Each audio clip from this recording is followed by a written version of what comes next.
Students, today we are going to see the basics in PHP. Okay, the basis, what are the bases that are available in PHP?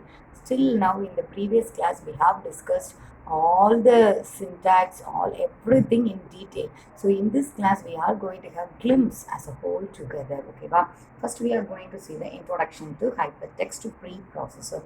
Why this language is needed? So because of the introduction of internet concept and www, and this concept was introduced by Tim Berners-Lee. So for this concept only there is a need of another one programming language, and so only Rasmus Ledroff introduced PHP. Rasmus Ledroff introduced PHP. PHP is a server-side scripting language. Don't forget, PHP is a server-side scripting language.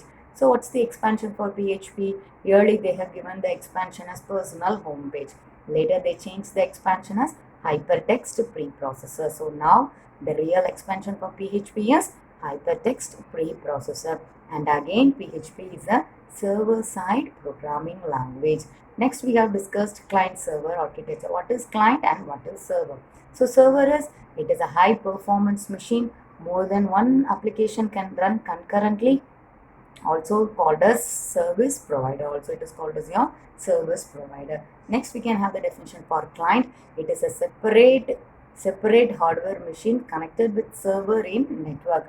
Don't forget, a computer must be connected with the server, then only it is called as the client. Otherwise it is an individual computer that you people can treat as a personal computer.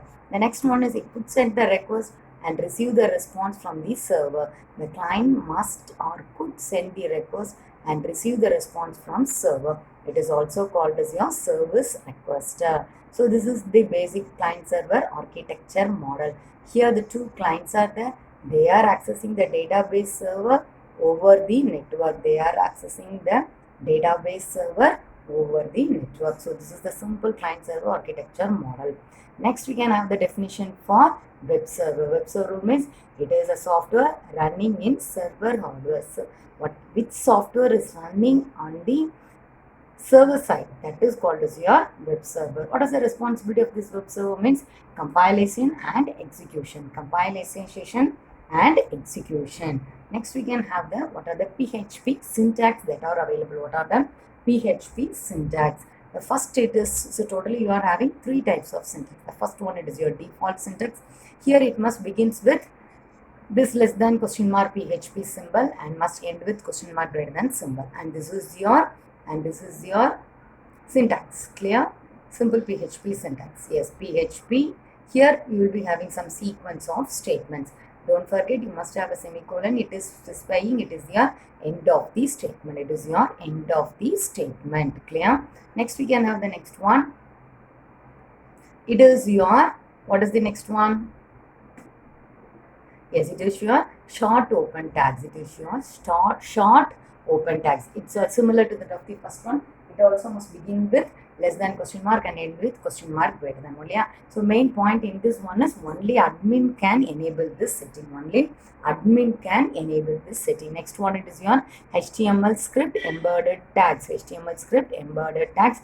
It is similar to that of the HTML script tag. So this is your syntax. So in the script language, you have to specify it as PHP. That's all. Just script language is equal to PHP, and you have to close by means of your script tag, closing script tag. Okay, next we can have what are the variables that are available in PHP, and what do you mean by variable, and what are the basic rules that you have to follow in PHP. First, variables. What are the variables? Variables are nothing but is a temporary storage location. So why there is a need to store the data for later manipulation?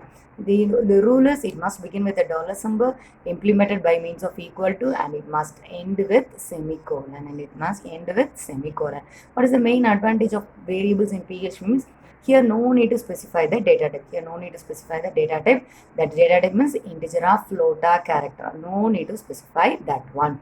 So rules is it must begin with a dollar symbol. It never start with a number. The variable names are case sensitive. What is meant by case sensitive? The meaning between small letter and capital letter is different. Okay, Next, here it is an example for you. Yes, first it is your variable $A.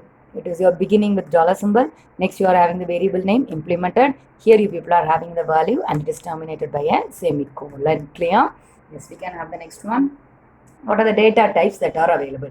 Yes, so totally here you are having 8: string, integer, float, boolean, array, object, null, resources. Clear? String means collection of characters enclosed within single or double quotes. Integer number. Float, it will be having a decimal number. Boolean, it will be having true or false value. Array, it will be having multiple values in a single variable. The next one is an object. Object means it will be having the information about the data and function. Next it is your null. It is a special data. Null means it is empty. Resources means it will be referring to some other external resource for the purpose of handling files and data connections. Okay, next we can have what are the operators in PHP. What are the operators in PHP? First one, it is your arithmetic operator, plus, minus, multiplication, division and modulus. Next it is your assignment operator. Yes, you will be having the equal to symbol. Next you people are having the comparison, equal to, not equal to, not greater than, less than or equal to, greater than or equal to. These are your comparison operator. Next it is your increment, pre-increment, post-increment, pre-decrement and post-decrement. Next it is your logical, and, or, not, XOR. These are the logical. Next it is your string operators. It is your concatenation and concatenation assignment. Next we people are going to have PHP function and array. PHP function and array. What do you mean by function? Yes, it is a small subroutine or procedure in the program. It is a small subroutine or a procedure in the program. How the function can be executed? Just making a call to that function can be executed. So here you people are having three types of function. You are having three types of function. The first one is a user defined. By the name itself you can tell user can define that function. Next one is your system defined function. It is already predefined in the system. Next it is your parameterized function. Here you will be having variables or arguments to be passed. Yes, first one is your user defined. Allow user to write specific operation in the program. Next, how you people have to declare that one? Yes, it must begin with the keyword function. Yes, here you must begin with the keyword function. Next you must have the function name. Next you will be having the set of coding inside. How you have to call? Just by specifying the function name, a call is made to this function. Yes, next you people are having system defined, a function that is already created by the system. It is a reusable piece of code. Function can return values when you people call that one. Okay, wow. Next it is your parameterized function. What do you mean by parameterized function? Some information between the function and the calling function must be shared. For that purpose only people are having parameter. Parameter is also called as arguments. Arguments must be mentioned inside the bracket, that is near the function name, and inside the parenthesis, and it must be inside the parenthesis, and there is no limit to how you can have many. Now what else people willing, you people can have the number of parameters, and each and everything must be separated by comma. Next it is your array in PHP. Array means already in the data type we have discussed, it is one of the data type.